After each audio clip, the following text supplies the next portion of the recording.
Centre for studying of developing സൊസൈറ്റീസാണ് CNN-IBNനും the വീക്കിനും വേണ്ടി അഭിപ്രായ സർവേ നടത്തിയത്. 75 നിയമസഭാ മണ്ഡലങ്ങളിലെ 294 സ്ഥലങ്ങളിൽ സർവേ പ്രവർത്തനങ്ങൾ നടന്നു. കർണാടകയിലെ 224 നിയമസഭാ മണ്ഡലങ്ങളിൽ നിന്നും 117 മുതൽ 129 സീറ്റുകൾ കോൺഗ്രസിന് ലഭിക്കുമെന്ന് സർവേ ഫലം വ്യക്തമാക്കുന്നു. 37% വോട്ടാണ് കോൺഗ്രസ് നേടുക. ഭരണകക്ഷിയായ BJP 23% വോട്ടോടെ 39 മുതൽ 49 വരെ സീറ്റ് നേടും. BJP വിട്ട BS യെദ്യൂരപ്പയുടെ KJP 7% വോട്ടുകൾ നേടി സാന്നിധ്യമറിയിക്കും. ജനതാദൾ സെക്കുലറിന് 34 മുതൽ 44 സീറ്റുകൾ വരെ ലഭിക്കും. മറ്റു ചെറുപാർട്ടികൾക്ക് 14 മുതൽ 22 സീറ്റുകളാണ് സർവേ പ്രവചിക്കുന്നത്.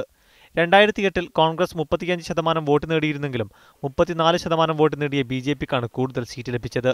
മുഖ്യമന്ത്രി സ്ഥാനാർത്ഥികളിൽ ജനതാദളിന്റെ HD കുമാരസ്വാമിക്കാണ് കൂടുതൽ പിന്തുണ. രണ്ടാം സ്ഥാനത്ത് BS യെദ്യൂരപ്പ.